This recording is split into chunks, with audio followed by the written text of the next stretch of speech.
Bienvenue dans Cœur à Cœur, le podcast où on se retrouve chaque semaine pour parler de ce qui nous touche, de ce qui nous questionne et de ce qui nous fait grandir. Moi c'est Clem et ici, on prend un moment pour se poser, pour échanger et pour se sentir moins seul. Alors, que tu sois dans les bons moments ou les jours les plus sombres, que tu cherches des réponses ou juste un espace où être toi-même, installe-toi bien. Parce qu'ensemble, on va plonger dans ce qui fait battre nos petits cœurs. Prêt pour ce moment cœur à cœur ? Hello les petits cœurs, j'espère que vous allez bien. Ça fait longtemps que je vous avais pas fait d'épisode, donc je suis très heureuse de vous retrouver aujourd'hui pour vous parler d'un sujet qui me tient à cœur, la spiritualité. Pas les clichés, pas les injonctions, mais ce que ça veut dire pour nous dans nos vies. Donc aujourd'hui, je suis accompagnée d'une amie et je vais lui demander du coup de se présenter. Salut tout le monde, je m'appelle Mathilde, j'ai rencontré Clémence ici cette année à Montréal pendant notre petite année ici ensemble. Et voilà, ça fait plaisir d'être dans vos oreilles aujourd'hui. Donc ouais, pourquoi j'avais envie de parler de spiritualité? Parce que d'abord, c'est un sujet auquel vous aviez envie que j'aborde en fait dans le podcast quand j'avais fait une FAQ. Et c'est aussi parce que j'ai l'impression que la spiritualité, c'est un peu un fourre-tout, qu'on n'a pas tous la même définition justement de ce qu'est la spiritualité et la manière dont on l'intègre dans nos vies. Donc je trouvais ça intéressant d'inviter justement une amie pour pouvoir confronter un petit peu et voir un peu la différence de comment chacune on peut les interpréter dans nos vies. Donc tout d'abord, on voulait un petit peu vous parler de comment ça a été par rapport à notre éducation en fait dans nos familles, comment ça a été répandu, est-ce que ça l'était ou pas justement, est-ce qu'on a grandi avec une spiritualité familiale ou même religieuse. Donc ça va être le premier point de ce podcast. Let's go. Peut-être pour commencer par ma conception de la spiritualité et dans ma famille ce qu'il en était. Moi, mes deux parents sont quand même traditionnellement chrétiens. C'est vrai qu'ils viennent tous les deux de familles très pieuses. Autant du côté de mon papa, du coup, qui est français, voilà, français, breton, etc. Et que du côté de ma mère, qui est polonaise et où il y a quand même, la Pologne, c'est une république religieuse chrétienne. C'est pas laïque, donc il y a quand même tout un héritage chrétien dans ce pays-là qui est très présent. Et je pense que mine de rien, en grandissant, il y a quand même des valeurs très liées à ça qui m'ont été transmises. Et j'ai eu le choix d'y aller ou pas, mais moi j'y suis allée, j'ai fait du catéchisme pendant 5 ans, je crois, genre des 7 ans jusqu'à 11 ans, je crois. Et puis après, j'ai choisi de continuer. J'allais à l'aumônerie tous les vendredis soirs avec le prêtre de la paroisse et notre petit groupe de jeunes, de copains. Et on a fait ça pendant 3 ans, je crois, au collège, au lycée. On parlait de la Bible tous les vendredis soirs et on faisait des camps de jeunes chrétiens en Île-de-France. Donc c'était plutôt quand même un truc qui a fait partie de mon évolution jusqu'à 14-15 ans, on va dire. Et toi, Clémence? Et toi? Bah écoute, moi c'est assez similaire à toi en fait finalement. Pareil, j'ai été baptisée du coup. Et j'ai fait ensuite du catéchisme et j'ai fait ma première communion. Et après, je sais pas, il y a eu un peu un switch, j'ai l'impression, dans ma vie à mes 12 13 ans. Je me suis un peu questionnée sur justement bah, pourquoi j'allais au caté finalement. Enfin, c'était des bons moments, etc. Ça m'a appris plein de choses et des belles valeurs.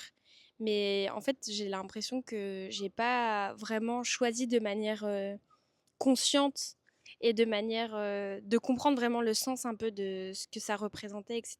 Et je me retrouvais plus trop dans la religion. Et ce qui fait qu'aujourd'hui, bah, je me considère limite athée en fait, sans religion. Et ouais, ça a assez évolué. Je trouve pas ça positif ou négatif. Enfin, je pense qu'il n'y a pas vraiment de choses à retirer de ça. Juste qu'il y a une période où j'étais plus proche de la religion et que maintenant, bah, ça me pose un peu des questions aussi autour de ce qu'on a pu vouloir passer comme message à travers les différentes religions. Je trouve ça beau quand même le fait que que ça soit quelque chose qui permette de réunir des gens et qu'il y ait quand même des communautés autour de ça. Je pense que l'aspect communautaire, sans le sens sectaire, est très positif et je pense que ça permet d'apporter aussi beaucoup d'amour aussi d'une certaine façon aux gens de croire en quelque chose, etc. Mais c'est juste que pour moi, c'est plus quelque chose qui résonnait et du coup, je préférais m'en éloigner. Et du coup, puis quand, Mathilde, tu dirais que toi, tu as eu le switch du coup de ce truc un peu de réaliser, enfin, comment ta spiritualité a évolué de manière religieuse ou non dans ta vie? Et justement, tu disais qu'après l'aumônerie, t'avais pas continué. Du coup, comment ça a évolué pour toi? Ben, je pense qu'en grandissant, enfin, j'ai envie de dire en devenant ouais, un adolescent ou en tout cas un grand adolescent ou vraiment un individu autonome, tu portes un peu un regard critique sur, enfin pas critique, mais tu te poses vraiment la question, comme tu disais, bah toi c'était à 12 13 ans, mais tu te demandais, ben, en fait, pourquoi est-ce que je vais au catéchisme? Et moi, bah, simplement, j'avais arrêté d'y aller, à l'aumônerie parce que, ben, le rythme du lycée faisait que ça devenait un peu trop, voilà, trop exigeant d'y aller. Enfin, j'avais d'autres intérêts, quoi, d'adolescente, on va dire. Et puis voilà, bah, au fil du temps, en vrai, je me suis pas plus questionnée, que ça sur mon identité ou sur, la spiritualité que j'avais ou pas. Je me demandais même plus, en vrai, entre mes 15 et mes 18 ans, je me demandais pas du tout si je croyais en Dieu ou pas. Je me rappelle même que j'en avais discuté avec une amie à moi qui est croyante et pratiquante. Et je vais même pas dire la religion parce qu'en soi, on s'en fiche de la religion. Mais elle me disait, ben, au pire, tu sais quoi? Je me rappelle, on était en vacances à Cannes toutes les deux. On était partis, c'était parmi nos premières vacances qu'on avait fait en solo. On était partis. Et puis je disais, ouais, moi en vrai, franchement, enfin, je crois pas que je crois en Dieu. Et elle me disait, ben, crois-y. S'il existe, ben, tant mieux pour toi, tu iras au paradis. Et s'il n'existe pas, bah, t'auras rien perdu. Mais tu vois, du coup, je trouvais ça vraiment. Enfin, ouais, je crois que petit à petit, je commençais à me poser la question.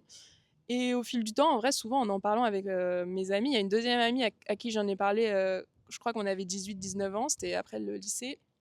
J'en avais parlé et elle, on allait à l'église ensemble, même parfois on se croisait avec nos familles et tout. On n'était pas vraiment très pratiquants, c'était pas ça, mais c'était plus un truc culturel, tu sais, en mode, bah, dans notre vie, voilà, une fois toutes les deux semaines ou tous les dimanches, ça dépendait, ou même une fois, enfin, une fois par mois, on allait à la messe et c'était un truc, voilà, qui était inscrit, qui est vachement culturel en fait. Au-delà de te demander vraiment, est-ce que je prie Dieu? Enfin, oui, bien sûr, tu vas à la messe, tu pries Dieu, mais c'est et j'avais discuté avec cette fille qui était à ce moment-là en études de médecine on prenait un thé avec mon père, etc. Et puis à l'heure du goûter, je lui dis ouais toi, on va l'appeler Lucia par exemple. Elle s'appelait pas Lucia. Ouais toi Lucia, qu'est-ce que t'en penses de tout ça maintenant? Tu sais, on a 19 ans, on ne va plus à l'église. Et elle m'a dit bah bien sûr que non. J'y crois pas, enfin, j'y crois pas, Dieu, ça n'existe pas, j'y crois pas. Et moi, Lucia, bah, c'était une amie que j'estimais beaucoup. On avait eu un peu la même enfance, et puis c'était une scientifique. Enfin, elle était en études de médecine. Je me suis dit, ah, Pinaise, Lucia, là, elle y croit pas. Mais du coup, moi, qu'est-ce que j'en pense? Du coup, c'est venu réveiller un truc chez moi. Et de là, pendant 6 mois, je me rappelle, j'étais en première année d'études supérieures. Pendant 6 mois, crise existentielle. Crise existentielle, dans ma tête, vraiment, ça a éteint quelque chose. Enfin, dans ma manière de voir le monde, en vrai, enfin, ma vie quotidienne, les choses avaient un peu, ouais, avaient clairement perdu de leur couleur. On pouvait me parler de tout et n'importe quoi, mais que ce soit n'importe quoi, hein, mes amis, ma famille ou même les news, enfin la télé, on pouvait me parler de n'importe quelle nouvelle. Moi, automatiquement dans ma tête, j'étais en mode, ben, de toute façon, Dieu n'existe pas, on va mourir et après la mort, il n'y a rien. Donc pourquoi tu me parles de ce que tu as mangé aujourd'hui ou de la bonne nouvelle que tu es contente de m'annoncer? Pourquoi tu me parles de ça? De toute façon, on est voué à rien. Et donc, c'était vraiment dur. Je me souviens, c'était quand même une période qui était pas drôle du tout. Parce que là, bah, il y a du recul et tout. Puis j'ai retrouvé la foi depuis. Donc peut-être qu'on en parlera par la suite dans ce podcast. Mais c'était vraiment la lumière qui s'est éteinte dans ma pièce de ma vie, on va dire. Enfin, dans ma chambre, il n'y avait plus de lumière. Donc peut-être que ça peut résonner avec certaines expériences que vous avez, que vous avez connues, des choses que vous avez traversées. Parce que la foi, en vrai, c'est pas du tout quelque chose qui est linéaire. Et parfois, on s'en éloigne et tout. Et je pense que c'est là aussi toute la force communauté ou même la puissance personnelle d'une spiritualité, c'est de pouvoir voilà, retrouver son chemin de foi. Mais ouais, voilà. Du coup, pour ma part, au niveau de comment je me suis un peu éloignée, moi, au contraire de la religion, etc., et que ma spiritualité a pris une nouvelle forme, en fait, c'est que bah, j'ai perdu beaucoup de personnes de ma famille en peu de temps. Et je pense que je me suis dit, enfin, c'était surtout le décès de ma grand-mère qui m'avait beaucoup marquée parce qu'elle était croyante, justement. Et je me suis dit, mais comment quelqu'un d'aussi gentil qu'elle est croyante, etc., meurt de manière brutale comme ça. Enfin, ma grand-mère, elle avait 60 ans quand elle est partie. Donc je me suis dit, mais en fait, si elle part, alors que pour moi, c'était vraiment une personne, enfin, il n'y avait pas pour moi plus gentil et plus affectueux et qui avait toutes les plus belles qualités pour moi qui existent sur Terre, qui meurt comme ça alors que toute sa vie, elle l'a dédiée aux autres, etc. Mais en fait, il ne peut pas y avoir de Dieu, c'est pas possible. T'avais quel âge à ce moment-là? J'avais 15 ans quand elle est décédée. Et du coup, j'ai vraiment ce truc de me dire, mais en fait, Dieu, il n'existe pas, c'est pas possible. Enfin, comment il peut faire mourir comme ça des personnes qui sont trop incroyables et qui, à côté de ça, ils laissent des personnes hyper méchantes ou qui font du mal en vie? Ça m'a vraiment posé question. Je pense que c'est un raisonnement qui est un peu pas naïf, mais dans le sens où se dire oui, le mal, le bien, Bah, c'est etc. un raisonnement Mais que t'avais, c'est un raisonnement qui était valable à l'âge que tu avais et la lecture que tu avais à cet âge-là, c'était celle-ci, tu vois, puis c'était aussi émotionnel. Donc là, à l'heure actuelle, à 25 ans, c'est plus ce que tu croirais, mais à 15 ans, quand ta grand-mère est meurt, tu peux te dire, bah en fait, Dieu, il n'existe pas, quoi. bah ouais, c'est clair, je me dis en fait, il n'y a pas de justice. Donc j'ai eu un peu une période de colère et j'ai eu du mal aussi à faire le deuil de ça, justement, parce que je trouvais ça très injuste comme situation. Donc tout ce qui était religion, etc., croyance, j'ai mis vraiment un gros trait dessus parce que j'avais l'impression qu'au final, ça servait à rien et que ça faisait plus de mal qu'autre chose au final parce que j'ai l'impression qu'on nous faisait croire des choses, que ça allait nous aider à nous apaiser, etc. Alors que moi, j'ai l'impression que ça faisait que d'enrichir de plus en plus ma colère, quoi, de par la perte de ma grand-mère. Et à un moment de ma vie, je sais pas pourquoi, j'ai eu envie justement de me retrouver et de recomprendre un petit peu ce qui s'était passé, etc. Et je me suis beaucoup intéressée à la spiritualité, au développement personnel. Et c'est comme ça qu'est née un petit peu ma curiosité d'une spiritualité, mais autre que religieuse. Et j'ai l'impression justement que je me suis un peu créé bah, la spiritualité qui me convient. Et du coup, ça mène à ma question de transition, du coup. Mais moi, j'ai une autre question Oui, avant. dis-moi. J'ai une autre question avant, ma chère Clémence. Tes parents, quelle pratique ils ont? Parce que tu dis que toi, vers genre, je sais pas, jeune adulte, on va dire, tu t'es intéressé à des formes de spiritualité que tu avais peut-être pas connues jusqu'alors. Tes parents, qu'est-ce qui... Parce que je sais que tu m'as déjà raconté des choses par rapport au magnétisme ou par rapport à, je sais pas, des lectures de cartes, etc., avec des membres de ta famille, enfin, voilà, des histoires qui faisaient aussi écho aux membres de ta famille. Eux, qu'est-ce qu'ils pratiquent en fait ou pas? C'est une bonne question. Mais c'est vrai que, en fait, le côté religieux, c'était surtout du côté de ma mère. Et du côté de mon père, je crois qu'on aime bien, comme tu dis, le côté culturel, tu vois, d'aller à la messe, après de faire un bon restaurant ou des choses comme ça, se retrouver et tout. En vrai, c'était vraiment cool. Mais du côté de mon père, en fait, je me rends compte qu'ils sont pas tant croyants que ça. Et c'est surtout qu'en fait, du côté de mon papa, j'ai beaucoup de tantes qui sont intéressées par ça, justement, la spiritualité, etc. J'ai des tantes qui tirent les cartes, qui font du pendule, du magnétisme, etc. Et du coup, ça m'a toujours quand même interrogée. Et même, dans ma famille, on fait beaucoup appel quand même aux médecines alternatives, que ce soit, comme tu dis, le magnétisme ou les soins énergétiques, etc. Ou même les coupeuses de feu ou coupeurs de feu. Enfin, il y a eu plein d'expériences comme ça et j'en ai déjà eu moi aussi. Et du coup, c'était un peu comme une petite graine qui était dans ma tête de savoir que ces choses-là existaient et qu'elles pouvaient apporter aussi un bien-être différent que celui de la religion, on va dire. Et je pense que j'ai toujours gardé ce truc-là dans ma tête de me dire que ah, c'était intéressant.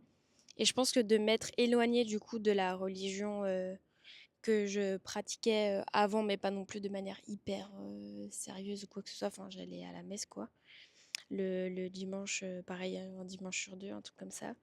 Et après, ouais, à 15 ans, ce dégoût un peu de tout ça, de par la perte, d'être cher et après, de m'être, réintéressée à la spiritualité, ça s'est vraiment fait de manière, naturelle et ça m'a permis de retrouver un équilibre quelque part et voilà, ouais, c'était vraiment, enfin moi en tout cas, le chemin que j'ai eu, par rapport à ça et du coup, pour reprendre, le fil, du coup, comment t'as fait Mathilde? Est-ce que, tu l'impression aujourd'hui que tu t'es créé un peu ta propre spiritualité? Enfin, quel parcours un peu tu eu après ça, justement, d'avoir aussi, toi aussi, cette démystification un petit peu de la religion, etc. Comment t'as fait? Quel parcours t'as fait? Comment aujourd'hui tu définirais ta spiritualité? Enfin, est-ce que tu peux un peu nous raconter ton parcours, justement? Ben, pour reprendre un mot que tu as utilisé, comment j'ai créé ma spiritualité, j'ai rien créé. Je pense que vraiment la spiritualité, ça ne se crée pas. C'est-à-dire que tu as des êtres humains qui croient en quelque chose, voilà, qui voient une certaine poésie ou qui voient des hasards trop heureux dans l'existence et qui se posent des questions sur ah bah est-ce que finalement tout ça c'est pas un peu trop bien fait pour qu'il n'y ait pas une force créatrice ou un dieu ou peu importe comment on l'appelle.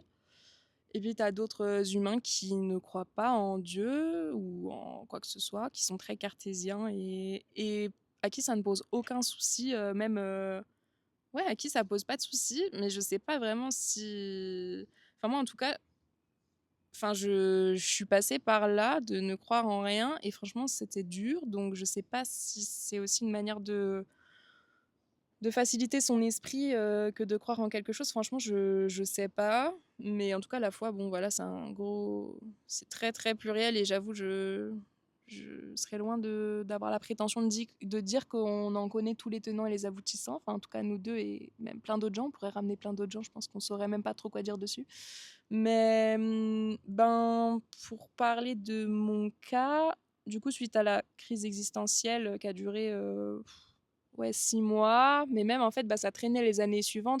J'y pensais plus quotidiennement, ça m'est passé un peu ce gros nuage noir, mais c'est vrai que ben, je croyais en rien, je me définissais, enfin moi, je le criais pas sur les toits, etc., mais je me pensais un peu comme athée, tout ça, et je trouvais ça triste en vrai. Mais ben, en vrai, dans une période qui était un peu compliquée, où c'était un peu un flottement un peu compliqué, bref, Dieu m'est apparu, voilà. Ça fait tout de suite très, très fou de dire ça comme ça.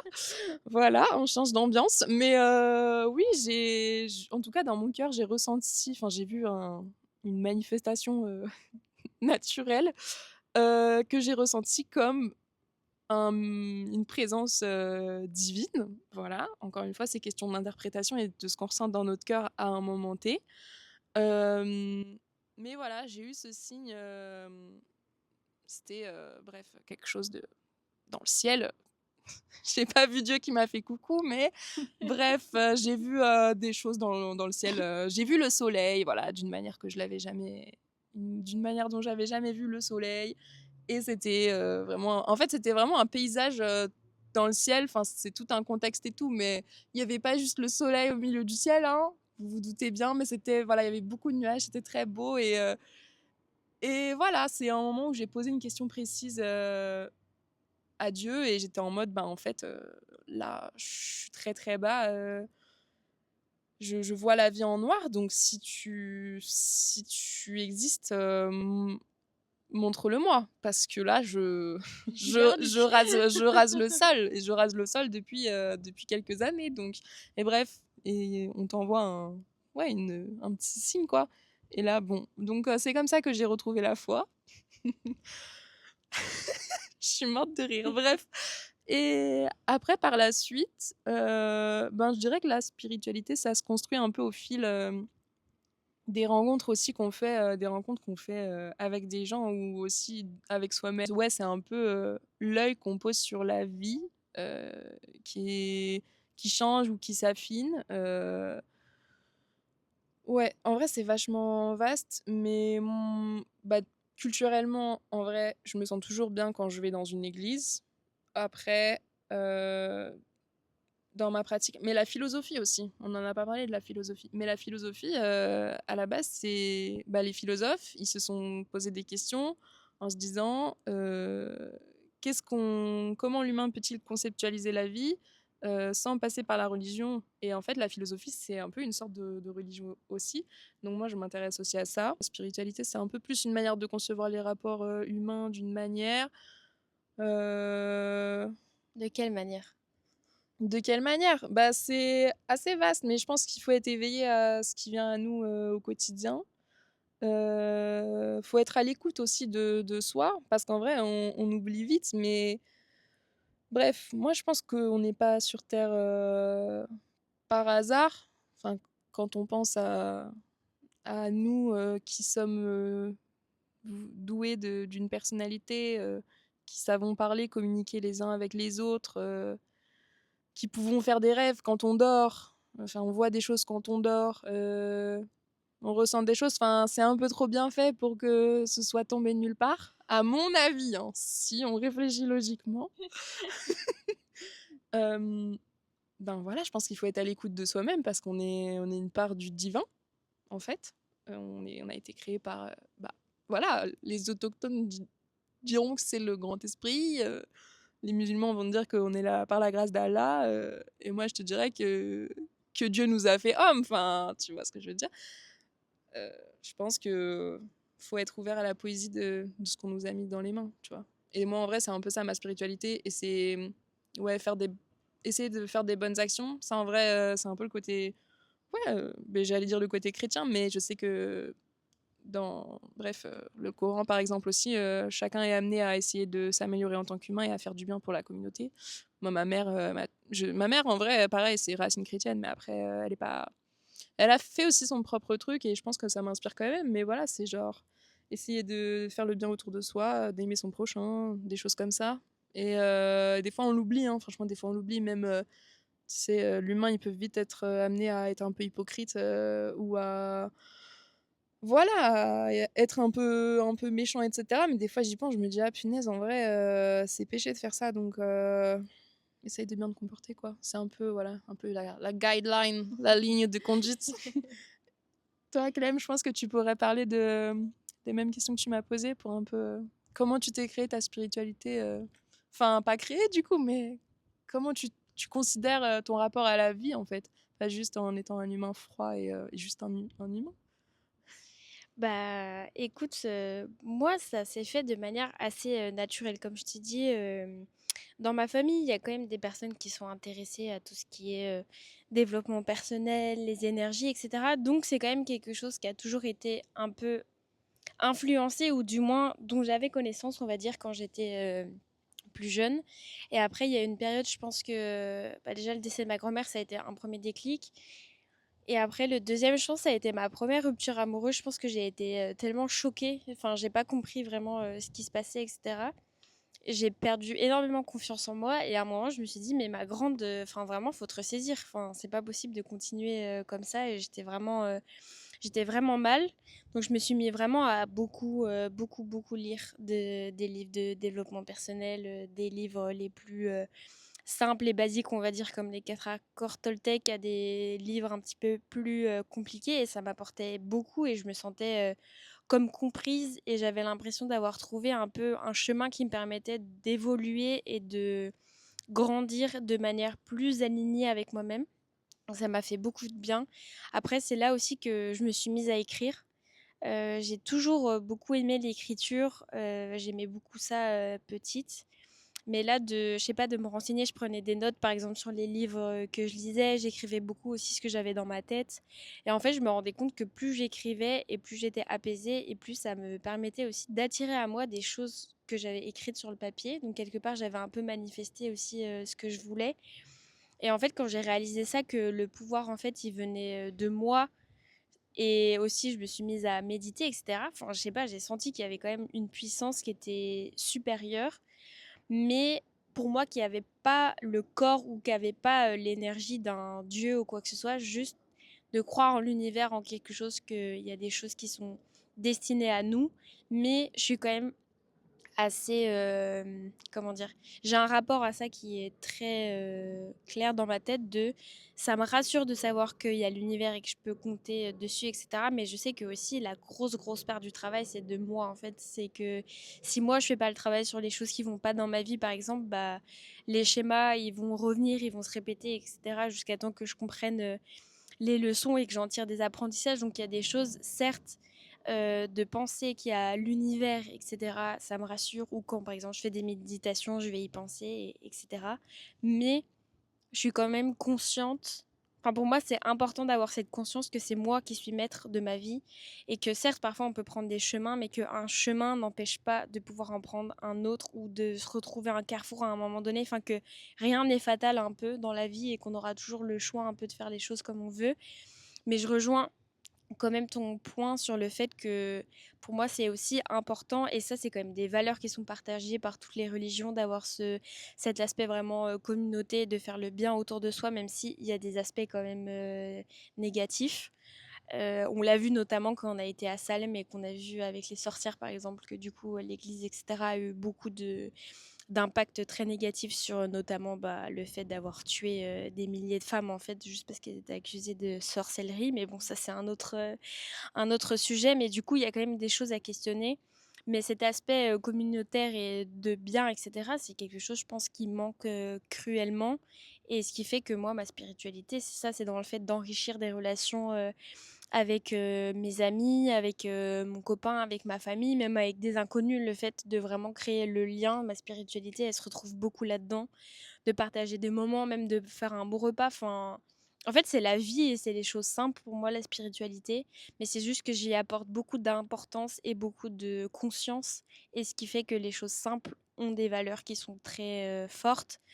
Et c'est ça, en fait, moi, pour moi, ma manière de vivre, c'est de vraiment prendre le temps de respirer, de profiter au maximum. Et du coup, ça me fait venir à la question de un peu quels sont les clichés, toi, que tu trouves sur la spiritualité, en fait, que tu aimerais un peu que les gens déconstruisent, ou est-ce que tu as des remarques à faire par rapport à ça? Enfin, comment tu le vois, toi, de ton côté, cet aspect peut-être un peu trop spirituel? Ben, vu qu'en vrai, on n'a pas le podcast d'aujourd'hui, il est plutôt, spontané. J'avoue que c'est pas quelque chose auquel je pense, très souvent. Du coup, j'aurais pas forcément de réponse à apporter aujourd'hui. Hem, je dirais pas qu'il y a forcément de clichés. Enfin, en tout cas, je pense que j'ai pas un positionnement, assez, enfin, j'ai pas une pratique très, heu très poussée de quoi que ce soit en termes de religion ou même, tu sais, enfin, tu me vois, tu te dis pas, je sais pas, que je fais des cercles de. Enfin, n'importe quelle pratique spirituelle, mais tu vois, tu me catégorises pas dans quoi que ce soit, je pense. Donc, j'ai jamais fait face vraiment à des gros questionnements ou des affronts ou voilà, des discriminations quelconques en tant que personne religieuse ou spirituelle. Voilà, je dirais simplement que, ben, j'encourage tout le monde à rester ouvert sur les croyances des autres et à les respecter. On n'a pas la vie des autres, donc on comprend pas non plus forcément tout ce que ça apporte à une personne de pratiquer tel ou tel culte.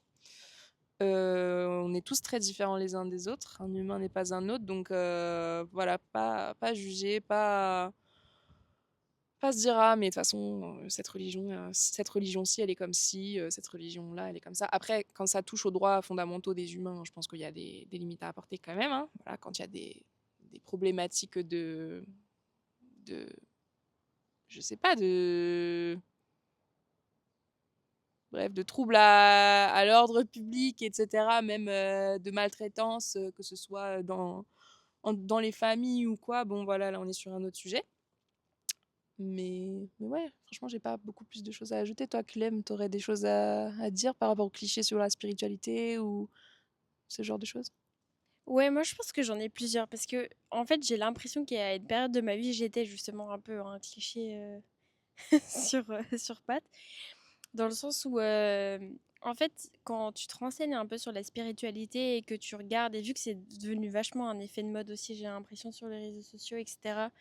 Et tu vois des gens avoir des routines de fou à se lever à 4 heures du matin, les trucs de Miracle Morning, etc.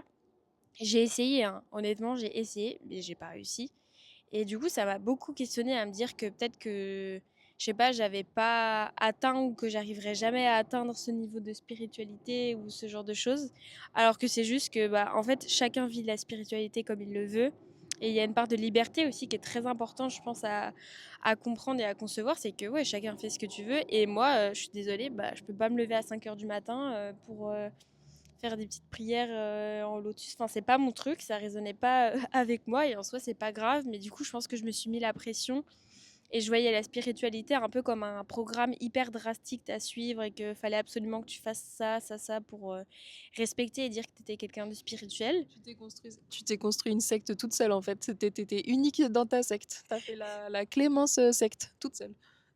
Bah, franchement, oui, c'était un peu ça. J'étais vraiment, je sais pas, je m'imposais grave une rigueur de fou, je me mettais la pression, etc. Et à un moment où j'ai eu tellement un vide existentiel de me dire ah putain mais en fait il y a rien qui me convient, je sais pas, enfin j'étais vraiment perdue dans ma vie que après je reposais tout sur la spiritualité et là ça a été assez dangereux et c'est ça que j'aimerais passer comme message aussi pour déconstruire un petit peu la spiritualité, c'est que c'est quand même important de garder son libre arbitre et que vous êtes décisionnaire de votre vie. Donc, c'est-à-dire que moi, par exemple, il y a une période de ma vie où chacune de mes décisions, de la chose la plus bête, par exemple, à savoir quelle pâtisserie j'allais acheter, a des choix beaucoup, beaucoup plus importants. Euh, le fait, par exemple, de garder ou pas des relations amicales. Enfin, vraiment, ça m'a vraiment bousculé dans toutes les sphères de ma vie que je posais des questions, par exemple, à mon pendule ou à mes cartes tous les jours. Enfin, vraiment, j'utilisais tout le temps, tout le temps, tout le temps, tout le temps. Et ça a fait que bah, je suis grave tombée dans un extrême et j'étais super mal parce que le soir, ça me disait que bah, tout allait bien dans ma vie, que j'allais avoir de belles opportunités. Et le soir, ça me disait qu'en gros, rien n'allait, qu'il fallait que je coupe tout, contact, etc., que j'avais des personnes négatives dans mon entourage ou des choses comme ça.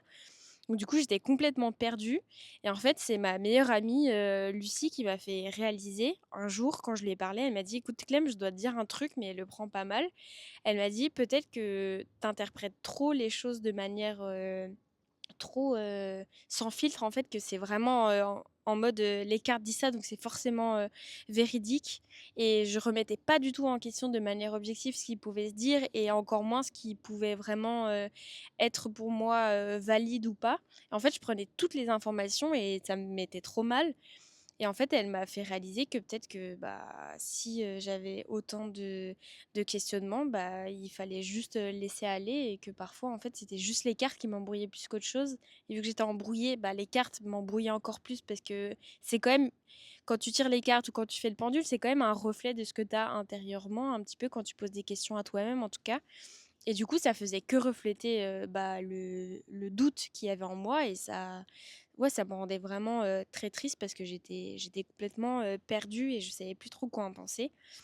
Donc j'ai complètement arrêté, je me suis beaucoup éloignée, pendant toute une période. Je pense pendant quasi 5 mois, j'ai pas tiré les cartes du tout, ni le pendule. En tout cas pour moi, pour les autres non, parce que ça me fait toujours, plaisir et je pense que bah, j'aimais bien pratiquer justement pour m'entraîner et avoir une vision de plus en plus claire et etc. Mais pour moi-même aujourd'hui, j'ai une utilisation qui est très comment dire très partielle et j'essaye de faire par exemple j'aime bien me faire ma carte du mois mais j'avoue que pour le reste je reste vraiment très en surface enfin j'y vais vraiment pas souvent ou alors quand je pose une question c'est une fois et après je vais pas y poser 50 fois et du coup ça je pense que c'est vraiment un truc à déconstruire de pas reposer tout sur la spiritualité et de garder quand même en tant qu'être humain le fait qu'on est quand même décisionnaire, enfin on a un libre arbitre, c'est fait pour ça et c'est un peu la même chose que les informations aussi qu'on peut avoir.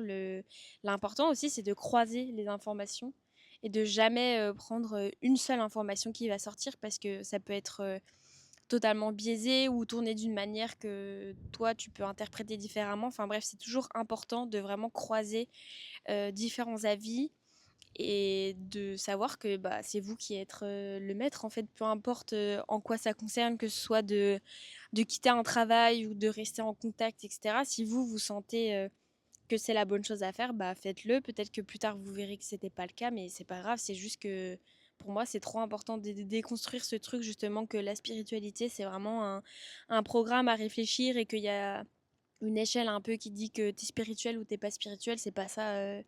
Pour moi, la spiritualité, c'est juste ta façon de voir la vie. Par exemple, ça peut être. Je sais qu'il y a des gens, pour eux, c'est juste le fait, par exemple, de respirer en conscience ou des gens ou des choses comme ça qui les rend plus spirituels. Ou par exemple, je fais du yoga depuis bientôt 6 mois que je suis arrivée. Pour moi, c'est une pratique spirituelle. Enfin, tu peux vraiment mettre de la spiritualité partout, même boire un verre d'eau si tu bois en conscience ou des choses comme ça.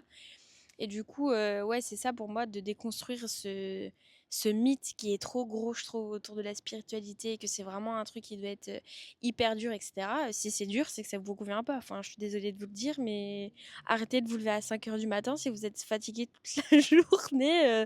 Dormez jusqu'à 8 heures et tout ira bien.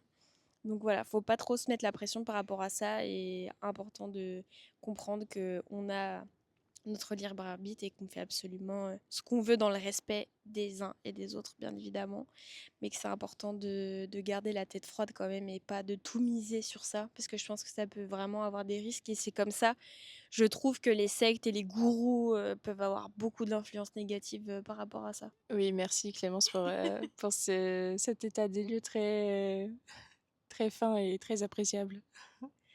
Donc ensuite, on voulait vous parler par rapport au fait des clichés, etc., plus une partie sur comment dans notre vie, on l'utilise. Bon, on a déjà donné un petit peu des éléments, mais comment dans notre vie on le pratique ou est-ce qu'on aurait des conseils à vous donner Qu'est-ce que tu pourrais en dire, Mathilde, par rapport à ça? Moi, je dirais que, bah, en vrai, de rester ouvert aux personnes et parfois oser leur poser des questions vraiment sur eux, quelle conception ils ont de la vie. Je trouve que ça amène à des conversations vachement intéressantes. Aussi, en deuxième, je dirais suivre son intuition. C'est bête, mais en vrai, bon, j'ai appris un peu en grandissant et on apprend les choses parfois d'une manière. Il y a une citation en anglais, c'est I learned it the hard way. Genre, je l'ai appris, mais de la façon difficile. Ben, quand vous sentez dans vos. Faut écouter son intuition, en fait. Peut-être pas vraiment tout de suite directement, mais quand vous sentez, quand vous avez une forte pensée qui vient en vous, quelque chose que vous ressentez, au moins notez-le et voilà, revenez dessus pour essayer de mettre un peu de rationalité sur vos décisions, etc. Mais je pense vraiment que quand vous êtes face à une situation dans votre vie, vous avez mal au ventre ou vous perdez vos sens, enfin vous perdez la tête, ça veut dire quelque chose. Enfin, il faut s'écouter, voilà. Et même, bon, ça c'est du coup c'est des symptômes, on va dire un peu négatifs. Mais je pense que même pour des symptômes, on va dire positifs, des choses qui vous appellent, ben ça franchement, en vrai, c'est un peu suivre son propre chemin et aller aussi oser aller vers les choses inconnues mais qu'on sent qui pourraient nous éveiller d'autant plus à notre mission sur Terre, on va dire, enfin pas forcément une mission mais en tout cas la manière dont on doit cheminer, je dirais, c'est ça. Donc premièrement, je sais plus ce que j'ai dit. Premièrement, rester ouvert aux autres, deuxièmement, écouter son intuition. La méditation aussi, franchement, parfois ça fait du bien.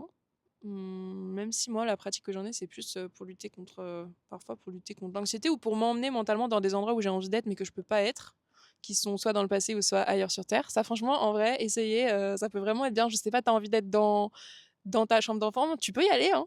Tu peux y aller. Donc ça, c'est vraiment un pouvoir quand même de l'esprit. Je sais pas trop si c'est de la spiritualité, mais voilà. Et en vrai, une pratique à conseiller pour démarrer, ben j'en ai pas forcément parce que je pense que la spiritualité, vous l'avez ou vous l'avez pas. Après, on peut la développer, mais ouais, restez ouvert. Je dirais que c'est ça. C'est ça.